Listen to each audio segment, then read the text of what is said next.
Right here, right now, it's Artifacts, a show that brings the arts in the Twin Cities to you. On this edition, the man who put whimsy in front of the federal courts, Tom Otterness. Photographer Mary Ludington and some evocative pictures of our animal friends. Ann Albrecht and Amy Friedman. South Indian dance from Ragamala Music and Dance Theater. Plus, Gina Filigenzi talks books with people on the street.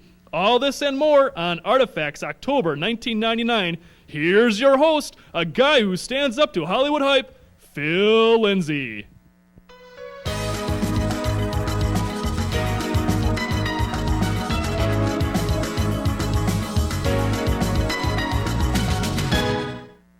And welcome to the show. You're watching Artifacts. And by the way, did you know that it's hard to find good theater in Minneapolis? Well, so said Marissa Coughlan on The Tonight Show this summer. Now, she's originally from Minnetonka, and she was plugging her movie, Teaching Mrs. Tingle. You may remember it. It's about some students who really had it with their mean teacher, so they kidnap her and they intend her to do her some harm. Now, this was released just in time for America's youth to go back to school. And, oh, by the way, the original title, Killing Mrs. Tingle. So anyhow, Ms. Coughlan is on the hype circuit, showing off her youthful charm and enthusiasm. Jay Leno, he asks her, where are you from? And she says Minnetonka, and that gets the requisite yelps from the studio audience. Leno then says, well, did you get your theatrical start in the Twin Cities? And that's when our thespian Ms. says, there's not much theater out there. Hard to find good theater. Say what? She goes so far as to whine about one of her gigs at the Taste of Minnesota, that known venue for theater. She had to dress up like a raisin and hand out a flavored raisin product for like $6 an hour. Wow. These soured grapes aren't the only things shriveled here. Maybe she should be mad at her teachers. I mean, theater for young people alone has a great presence in the Twin Cities. There's the Children's Theater Company, known internationally, Stepping Stone Theater over in St. Paul, Youth Performance Company, and of course Stages, once known as Child's Play Theater, is in Hopkins, just down the road from Ms. Coughlan's Minnetonka home. I wonder where she got her start. Apparently she left before hearing about, the Guthrie, Eye of the Storm, Penumbra Theater, Illusion Theater, the Jungle Theater, the Lyric Theater, Pangea, various cutting-edge cabarets, Red Eye Theater in the Round June Loon, Park Square. Need I go on? Now, at last count, we have nearly 40 theaters in the Twin Cities. Now, they may not each be anyone's cup of tea, but Ms. Coughlan, I assure you, you can find good theater around here, theater that'll give you a tingle. Meanwhile, on our show this month, we've got Tom Otterness. He's a sculptor with a new piece of public art downtown. We have photographer Mary Ludington. We have Ann Albrecht and Amy Friedman. They're here to talk about the National Arts Program. And of course, in our performance spot, we've got something special. We've got Ragamala Music and Dance Theater. And our new feature, we still got Gina Filigenzi out on the street asking people this time about books. I'll be back with Tom Otterness and right after this animation piece by Jason Dougherty. Stay tuned. There are 26 letters in the English alphabet. Depending upon how they're used, those letters can simply communicate a story, or they can bring that story to life. At the Denver Rocky Mountain News, our writers have pulled and prodded, arranged and rearranged, and ultimately given those 26 letters the power to enrich our lives. It's why, once again, the News has won more awards for editorial excellence than any other paper in Colorado. Well, that was an interesting short animation by Jason Dougherty. He's a junior at the College of Art and Design, learning animation there. He's originally from Waukesha, Wisconsin. Well, next up, my guest is Tom Otterness. He's a nationally known and acclaimed sculptor, and he has a piece that's being put out on the U.S. Courthouse Plaza right in front of City Hall. Tom, nice to have you here. Hey, thanks. And I've been looking forward to this conversation because that's been a long project here in Minneapolis. I think the original plans to assemble that site and put up a U.S. courthouse goes back to the late 80s, very early 90s. Yes. And then you were commissioned, what, 3 years ago about? Yeah. Am I right about that? Yeah. For a major, I might call it a monumental piece of sculpture. So thanks and congratulations. And actually, as we're sitting here taping, it's being installed right now. Any adventures going on with the installation? Oh, yes, I'm always a little anxious. I'll calm down and we can talk. But yes, there's drama out on the site. Yeah. So they're bolting things down and leveling the piece. So. Right. And you're there to make sure that everything is oriented correctly and in the right perspective? And the last moment, I made, there's one large sculpture and then there are 8 or 9 elements around it, figures and rocks and things that look up at it. And that's kind of the last minute improvisation. Even in the placement then? Oh yeah, To some I have extent? no That's idea interesting. really where things go until I get here. So, Okay. So right now I'm out there. It's like doing the furniture in your house. You know, two burly guys, they pick the bronze up, and I say, oh no, move it over this way. No, that's no good, and move it over. So you're here. organizing the feng shui of this Yes, sort of area quite. there. Very good for you. Well, maybe as we're talking, and we'll call up an image of it once it's been actually installed Yes. there in the final way, so our viewers can actually see it. But could you just describe the piece for folks who maybe haven't gotten down there to see it in process? Well, it should look like a pile of boulders, of huge kind of boulders that have been made in a type of human image, in a kind of very basic human image. So a man stands, and this is being constructed by smaller people, this big. Yeah, a couple feet bronzes. maybe, the smaller elements there. And they're carrying boulders up to the top, and it's like a balancing act. Everything looks very precarious. Yeah. And animals have kind of come out of the landscape, out of Martha Schwartz's mounds, and some are coming from under the trees to sort of look at this odd human endeavor. Yeah, that's exactly what I get out of it as well, is that these woodland creatures are coming into saying, behold, the work of humans or humanity or whatever. Isn't this nuts? Yeah. Now, which perspective do you take in viewing this? Do you see it as the person not only made the piece as a piece, but do you have some identity with these critters that are there looking at the hand of man, the sculptor here? Right. Well, I guess that's the advantage of being the artist, is I can play all roles here. So, you know, a little multiple personality approach to it. You're never alone with schizophrenia, so that's always a good thing. I think it would be fair to say there's some whimsy here. There's an element of good-natured fun, if you will. Was that intentional, and is that typical in other pieces of yours? Yeah, generally so. You know, although, yeah. That just comes with it. That's something you intended. Yeah. You know, I grew up in Kansas. It's just, I think, sometimes a kind of Midwestern humor, sort of dry. Yeah. Well, the woodland creatures alone coming out and taking a look at this thing and not really making comment, but sort of mutely assessing it. Yeah. I mean, there's a little bit of a subtle, subtext to that sort of thing. It may be an obvious question, but you received the commission a few years ago. You knew the setting. You knew about Martha Schwartz's drumlins there as they're arrayed on the plaza, and you knew the scale. Actually, the building, I guess, was virtually done then? Yes. What was your inspiration for your piece? Well, I talked to Martha at length, and we went through several kind of collaborations,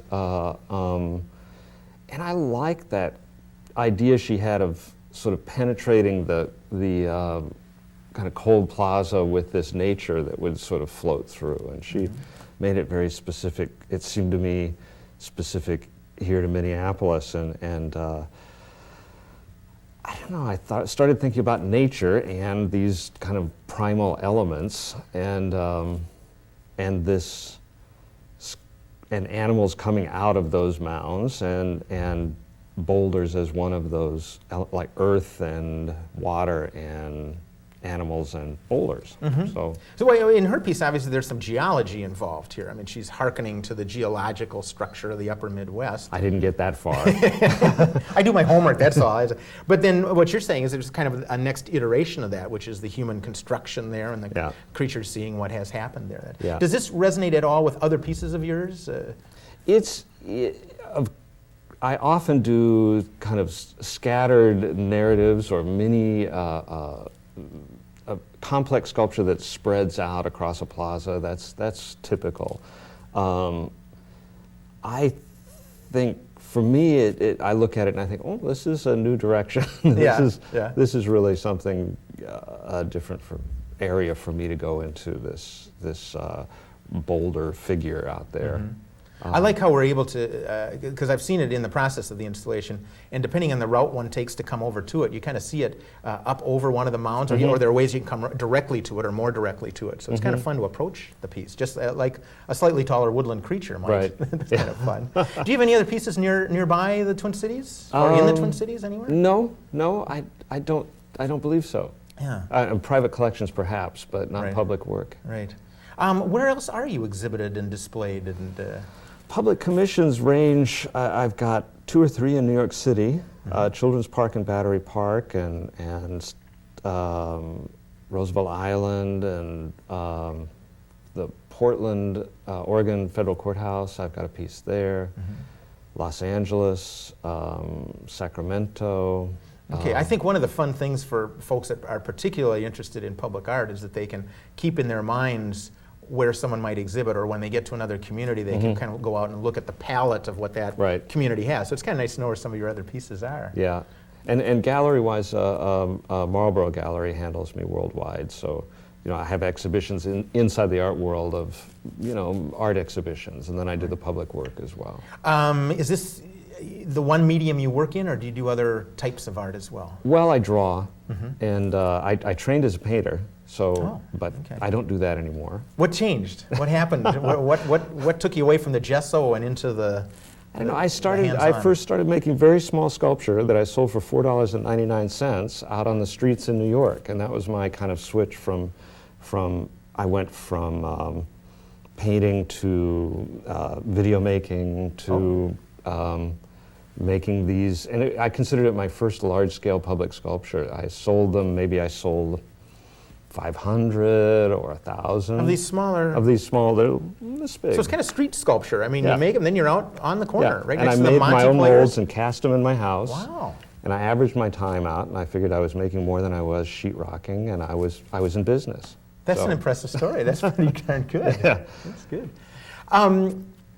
I don't know what kind of response you got on the streets of New York to those. What kind of response do you hope to get, or do you expect to get? So far, it's been pretty good. With this? Out here, we were out yesterday putting the small pieces out, and the big one hadn't arrived yet. Yeah. And people were pretty amused. You know, at first when they find out I'm the artist, they'll try to keep a straight face. You know, like, well, should I laugh, or is it okay to laugh here? Well, there's a little Minnesota there. You see, Yeah. they're a little reserved. Yeah. But so far, it seems like generally a good response. I mean, you can't expect. I would be shocked if it was only that kind of happy response to it.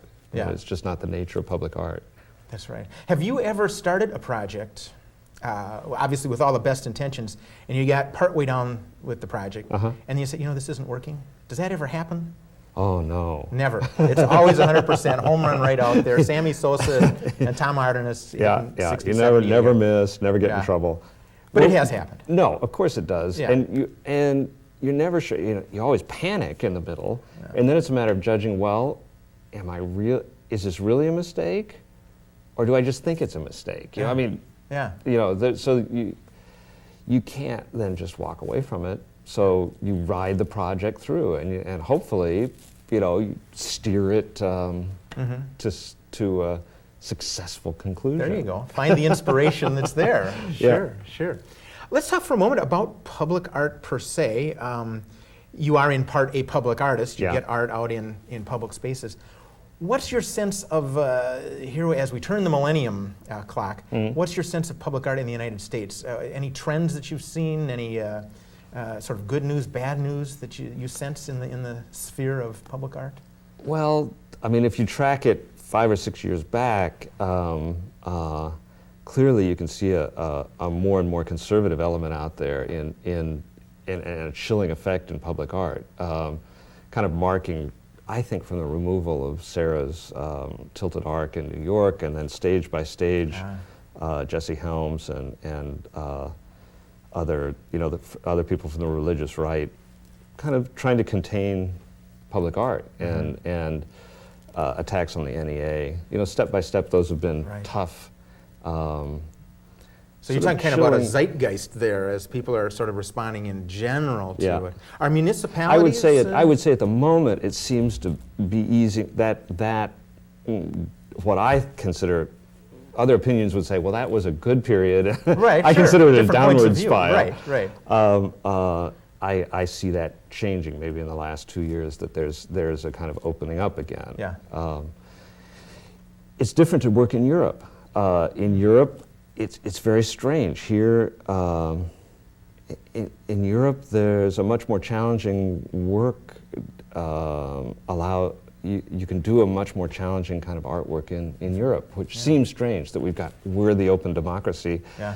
But as a result of that process, there's a kind of containment, you know. Yeah. Interesting juxtaposition there in cultural approaches. Yeah, and they're much more autocratic about what they decide. They have art authorities decide what's the best art, Right. and we're going to put it out there. Yeah. And I don't care what the public says. That's right. You know, but the result is that you get a higher level of art in public. Interesting. You know, museum quality work. Yeah. Yeah. So one thing I haven't asked, and we're just out of time, the name of the piece out there in the U.S. Courthouse Plaza is? The Rock Man. The Rock Man. Tom Otterness, thank you for being here. Thanks for your art. My pleasure. All right. Well, we'll be going to our news bits here right after Gina Filigenzi goes out in the street and talks with some people about books. Stay tuned.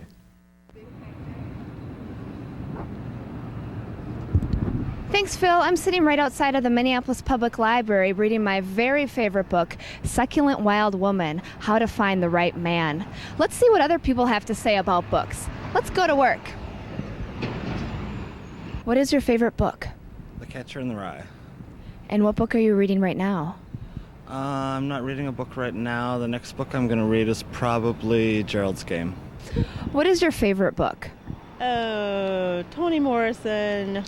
Well, she has a lot of them I like. Which one do I like the most? Well, my favorite author is Toni Morrison. Right now, I mean, I could get all their books mixed up trying to tell you about it. But I think what's the one that was just a movie? Beloved. That was okay. What book are you currently reading? Well, I was gonna try to read. It's Borderlands. What is your favorite book? Oh, this is going to sound funny, but because I read books to my niece, it's E.B. White's Charlotte's Web. And what book are you currently reading? I wish I had time to, but right now I don't. If I did have time to actually read an entire book right now, it would have to be something nonfiction. What is your favorite book? Prisoner of Azkaban. And what book are you currently reading? The Prisoner of Azkaban. What is your favorite book? Holy Bible. And what book are you reading now? I read all the book. What is your favorite book? My favorite book? I like Khalil Gibran. And what book are you currently reading? What book am I currently reading? I'm reading a book about that Vine Deloria Jr. wrote. What is your favorite book? Oh, I don't have no favorite book. I don't read books. What is your favorite book? My favorite book of all time is Sons and Lovers. And what book are you currently reading? The book I'm currently reading is Thomas More's Soulmates. What is your favorite book? Ringworld by Larry Niven. And what book are you currently reading? I'm not. What is your favorite book? Razor's Edge by Somerset Maugham. And what book are you currently reading? The Razor's Edge by Somerset Maugham. I'm rereading it. What is your favorite book? To Kill a Mockingbird. And what book are you currently reading? It's an old book. I started reading, I Heard the Owl Call My Name. What is your favorite book? My favorite book is Catcher in the Rye by J.D. Salinger. What book are you reading right now? Right now I just finished Undaunted Courage by Stefan Ambrose. What is your favorite book?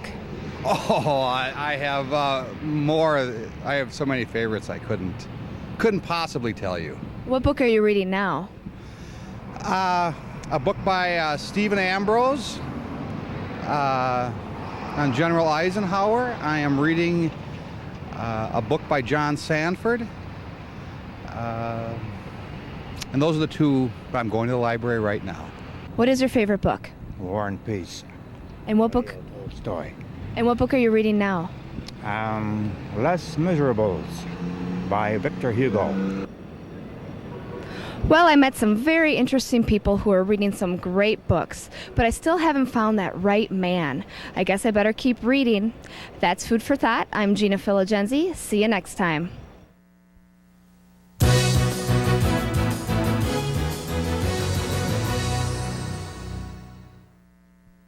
Thanks, Gina. And now for the monthly Artifacts News Bits. In a notable turnabout, the U.S. Senate last month increased funding for the National Endowment for the Arts.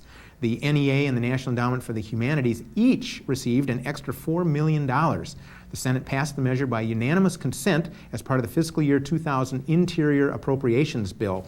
A conference committee with House and Senate members then met to work on a final funding bill. And given the bipartisan support in the Senate, arts supporters feel they may have turned the corner on federal support for the arts and humanities, as Senator Daniel Patrick Moynihan was quoted. A significant increase in support for the Institute of Museum and Library Services also was expected. This just in, thanks Kim, trying to turn a Leonardo da Vinci masterpiece into a computer graphic proved too much for a designer in Scotland this summer. John Mather became obsessed with the assignment by his employer.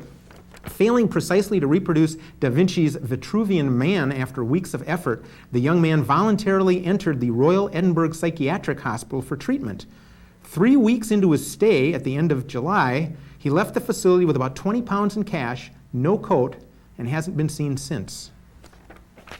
Now, here in Minneapolis, Tapestry Folk Dance Center this month moves into its new space at 3748 Minnehaha Avenue. That's in the Howe neighborhood in South Minneapolis. The group scheduled an open house for October 16th from 2 to 5 p.m. to show off their new location. Tapestry formerly was in the Sabathani Community Center, also in South Minneapolis.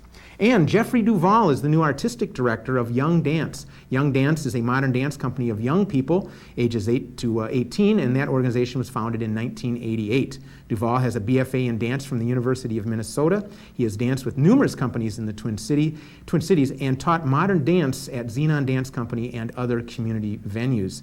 Young Dance is a resident company at the Center for Performing Arts in the Kingfield neighborhood of South Minneapolis. And that's the Artifacts News Bits for October 1999. I'll be back with photographer Mary Ludington right after a clip from Barebones Productions. Think Halloween down by the creek.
Well, welcome back. You are watching Artifacts, and I'm Phill Lindsay.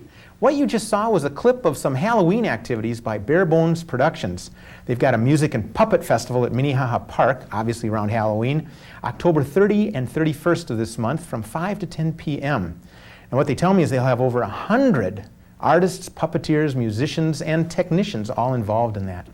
Well, next up is photographer Mary Ludington. It's a pleasure to have you here on the show. And let's get right to it. You're a serious photographer of a subject that probably a lot of folks don't always think of as a serious subject, and that is animals. Mm-hmm. What a thrill. And I'm sure our viewers can see right off the bat, we've got an image here, and you were nice enough to bring a number of images that we'll see. How'd you get into taking photographs of animals? Well, I focused mainly on landscapes about 10 years ago and found that the odds of finding an image in a day were not good for me.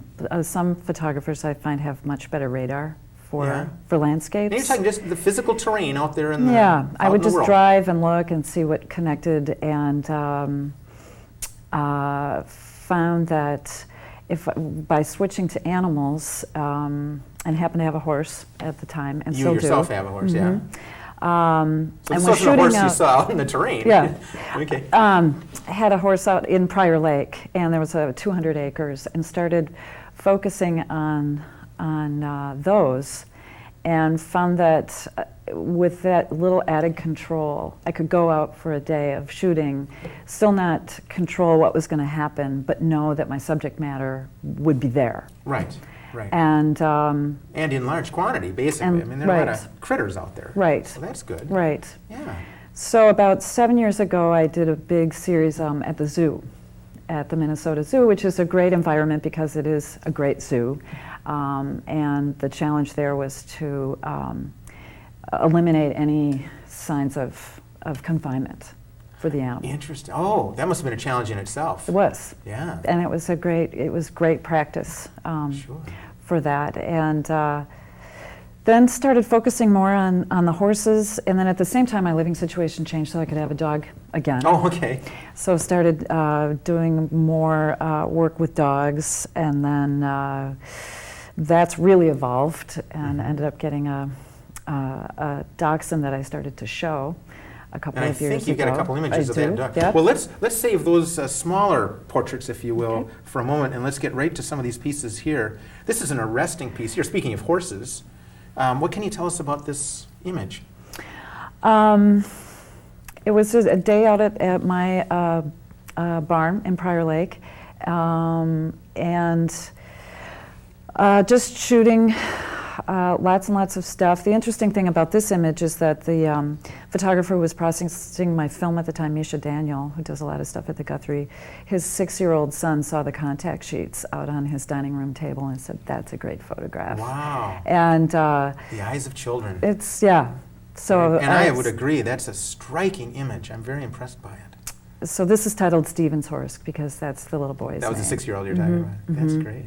And I like it because it feels to me somewhere between a drawing and a photograph. And for me, it's successful within my parameters of not making a statement about the human-animal connection or the human-animal predicament. It's more about the animal itself, but it wasn't a controlled portrait. I don't like to say that I take animal portraits. I don't sense that right off the bat here with this image. That's not what that's certainly not posed in any sense of the word. Right. Not at all. Right. Yeah, I'm hoping our technology can capture this because there's some high contrast going on here, and I hope our viewers can see this. But you're right, it is almost charcoal-like in its texture. It's really quite lovely. And there is kind of a confrontation there with that horse looking out at us who are gazing at the horse. So that's nice. Why don't you show us some of the other images here? Okay. This is a little dog owned by a friend of mine, Wendy Knox, who has been on the show. Yep. That's right. She's a theater director in town here. Yeah. She's a great dog lover. She has 3 golden retrievers right now. But this was her old dear friend Yadkin, who was 18 years old when I took this picture. Actually, the day before Wendy put her to sleep, and she was completely blind at the time. But I just and Wendy too. It's really, I feel, a hopeful image. Looks like she's responding maybe to a call from someone. Yeah, I'm not sure, but that's my impression. Yeah, and I think that's a really comforting thought, and I do believe that there is more beyond, this time for all of us. But so that's a nice memorial. To the dog for and it's capturing what was really happening rather than trying to disguise the reality of the situation. It was so that's One of the things that I've noticed in looking at your work that I think is amazing. It's a balancing act that you do. how shall I say this, sort of some of the formal technical elements in here is you've got a sweet-looking dog with kind of a soft focus, which if you just wrote that out on paper, you'd think, oh, this is going to be a cute picture. It's not what I'd call a cute picture. There's something a lot deeper in here. There's a real connection there to the, I don't want to anthropomorphize here, but to the feelings of this particular dog at that moment. Yeah, that's a really good way to put it. That's the goal in all of them. Well done. Is to evoke that kind of feeling. Well, and you have another image here that kind of tickles me. Yeah. I like it a lot. This one's a little bit more straightforward. But I mean, and they don't have to all have so much pathos, you know. No. And I think the subtitle here could be pathos. Yeah. You want pathos? Yeah. Look at the last one. That's right. But this was a shot at a herding trial. I went up to a border collie herding trial, and these are the sheep that they were working with that day. And it just, again, I like shots when the animal is looking at the viewer, not necessarily the camera. And just within the whole body of work, I do like that it's got the darker tones. And that's nice. You know, I don't want to run out of time before we see maybe 3 or 4 of the other images. Again, some lovely portraits. If you'll just hold those up to our one camera here. Yeah.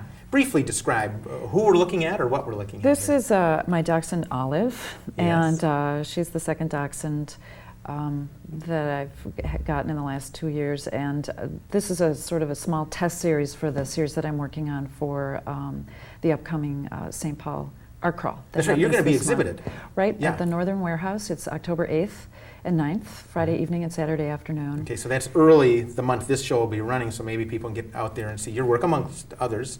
But this image will be there? This image in a larger format. So this is a series of tests for a series of I like the 14 by 14. kind of the soft lighting and the color in there, and it looks like on this next one as well. These are black and white sepia toned, hand colored. Nice. Photos. Yeah. And these are a little bit more straightforward. Can you tilt that just a tad? There we go. Yeah. I confess I'm in a dachshund worship phase, and I'm not, and so. Oh, look at this! Yeah. And this is your particular dachshund. Okay.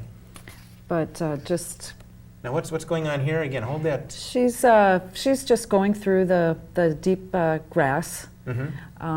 Dachshunds are hunting dogs. I don't know that people realize that. Oh yeah. Bred to go to ground. And burrow in through their small and quick. Right. Yeah. So if their noses are to the ground, and she's always looking for something out there. Something. Oh, here we go. We've got just a moment left, but this is a playful one here. She was very young. She came from Georgia, and she took to the snow really well. This was taken in January. Now, I hope, again, our camera can get some detail here, because her ear's up and her leap, I mean, she's almost hare-like leaping through the snow. But there's some lovely shadows there from trees, those bare, wintry trees. So that's great. And did you have one more, maybe? I can't. No, I lost that's count. it. That's it. Well, thank you very much. As I say, we have just a moment left. How do people respond to these? Very well. People have talked about the book When Elephants Weep, I believe it is. And several people have mentioned that reminds them of, these images remind them they hearken to that. Of that subject, about the emotion of animals. So, Mary Ludington, thank you very much for sharing some of your work, and hopefully we'll see you over at the Northern Warehouse in St. Paul early in October. Pleasure to have you on the show. Thanks. So. Well, later up, we're going to see some Bharatanatyam dance from South India, but next we have Anne Albrecht and Amy Friedman. They're going to talk about the National Arts Program right after this art quote by John Fitzgerald Kennedy. Stay tuned.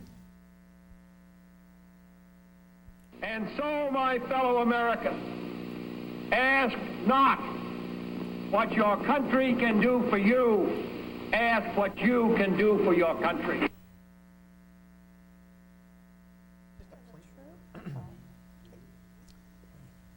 Well, I want to point out that quote from John Kennedy actually was uttered about 36 years ago this month. And you are watching Artifacts, and if you care to comment on what you're seeing or guests that are on the show, call our hotline. That's 612-673-2234. Next up, two guests are going to talk about the National Arts Program. They're Anne Albrecht and Amy Friedman. Anne, nice to have you on the show. Thank you. And Amy, nice to see you. Thank you. How do you do? And you're both over with the City of Minneapolis Human Resources Department.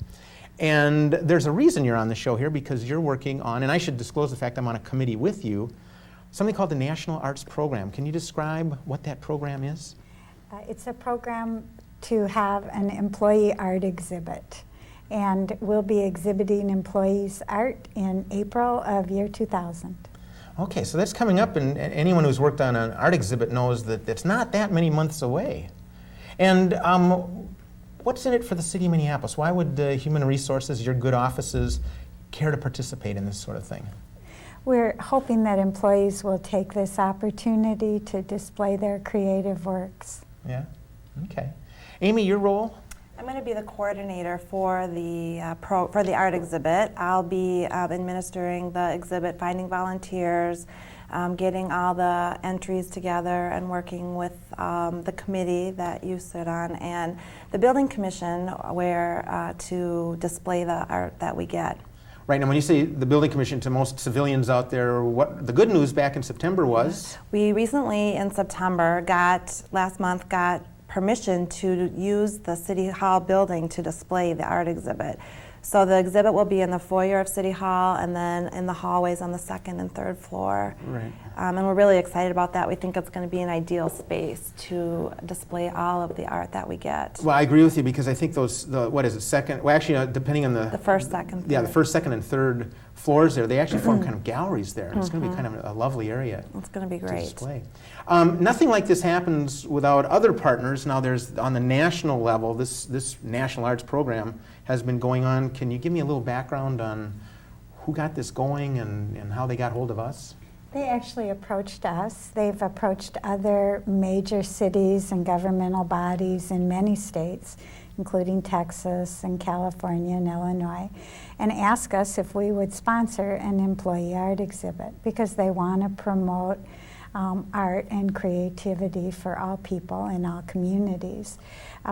They're providing us with funding through the Leonard Andrews Foundation, and we'll use that support to help us with registration and promotional materials and cash prizes. Well, actually, yeah, there are some resources that have to come here, a little bit of funding. What's the city's contribution, as it were?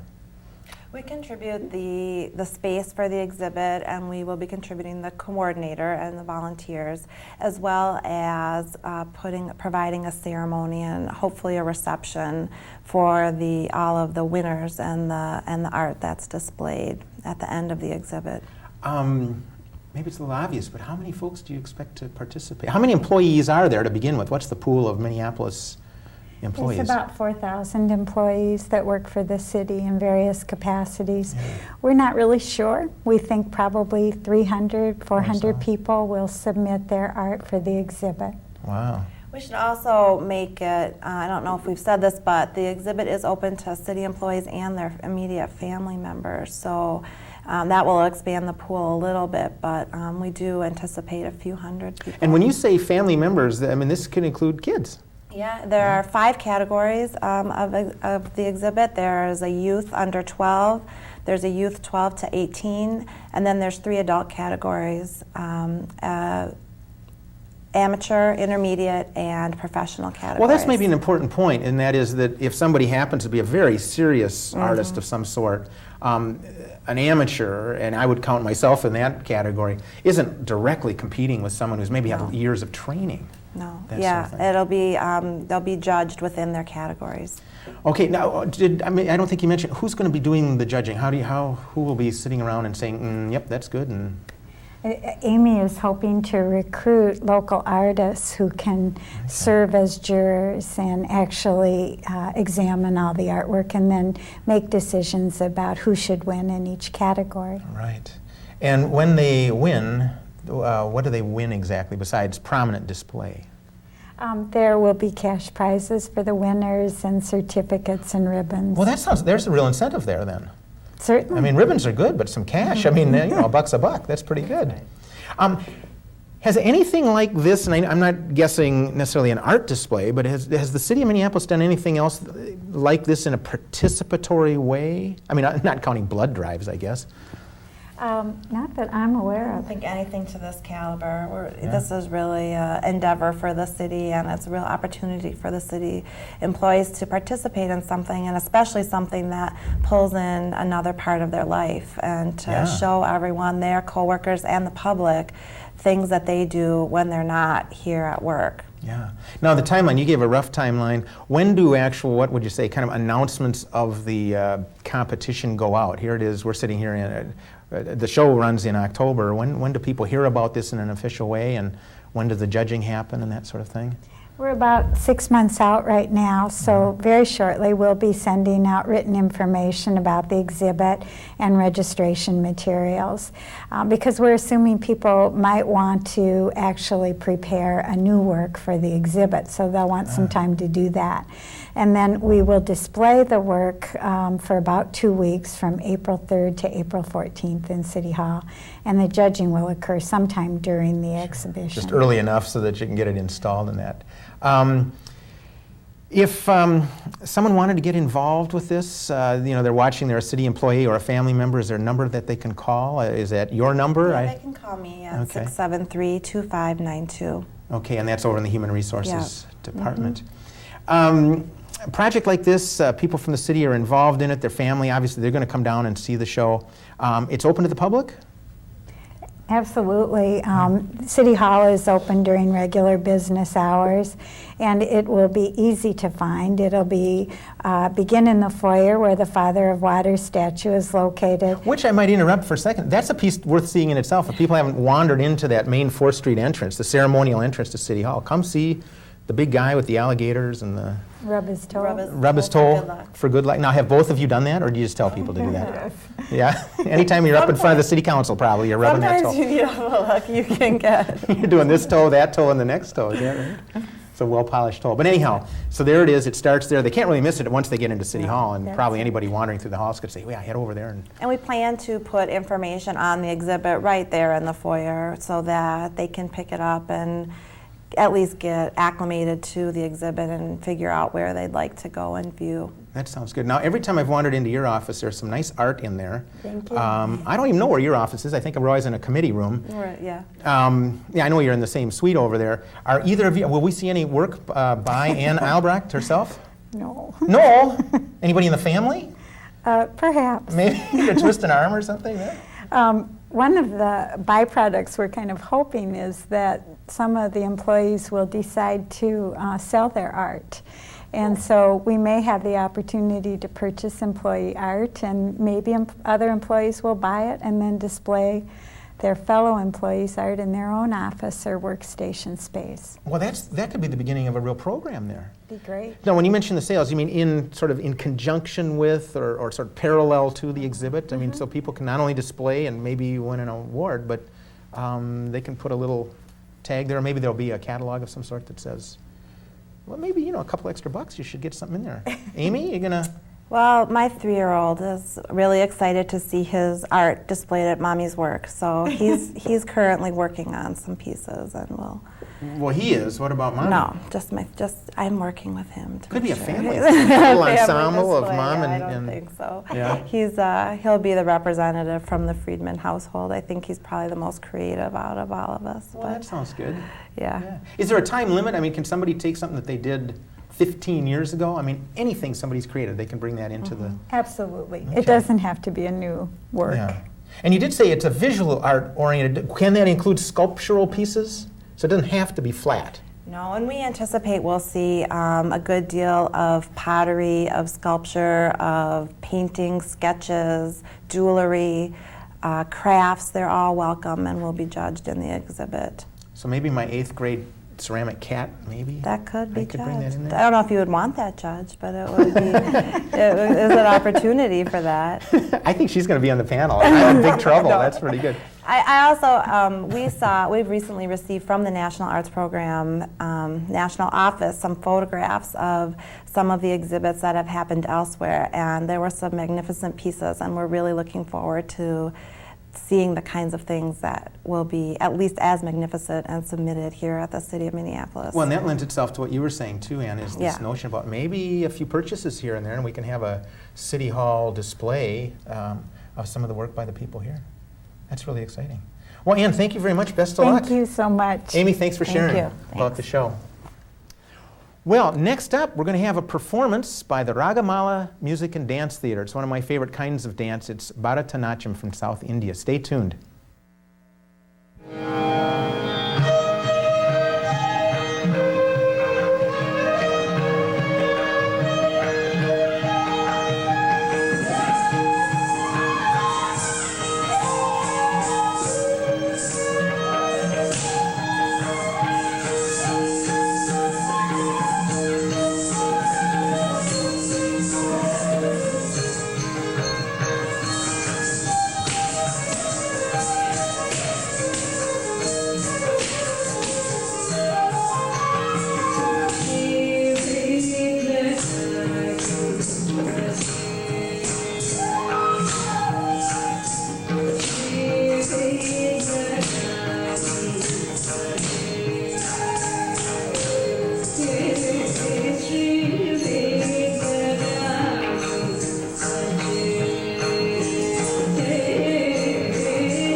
Well, and that is a piece of dance that amongst my most favorite dance in the whole world. And with me to talk about it is Irene Suddard. Nice to have you on the show. Nice to be here. And you're the Thank you. executive director of Young Audiences. And what did we just see?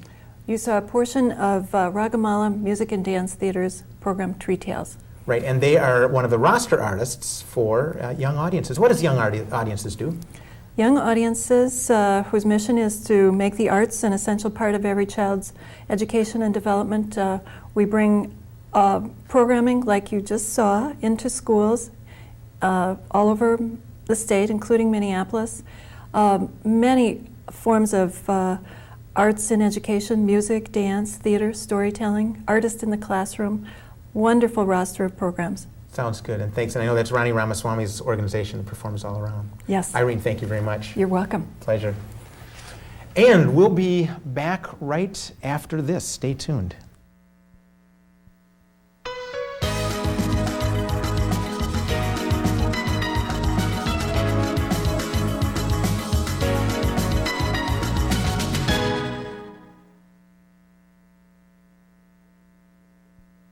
Well, that's it for this edition of Artifacts. I hope you enjoyed the show. I always like meeting our eclectic cavalcade of guests. At this point in the show, we have a little chit-chat here, and before we go any further, I want you all to take a quick look at a couple images from actually last year's Minnesota Electronic Theater. The big news is that this year they're celebrating their 10th anniversary, the Minnesota Electronic Theater. They basically focus on computerized art. It's a juried art exhibit showing the best of Minnesota-made animation, interactive multimedia special effects, and post-production work. So it's a big part of our industry here. The event will be Wednesday, November 3rd from 3 p.m. to 8 p.m. at the Fine Line Music Cafe that's down in the Warehouse District in Minneapolis. It's free and open to the public. I've been there myself more than once. It's a lot of great stuff. Let's take a quick look at just a couple moments from last year's reel.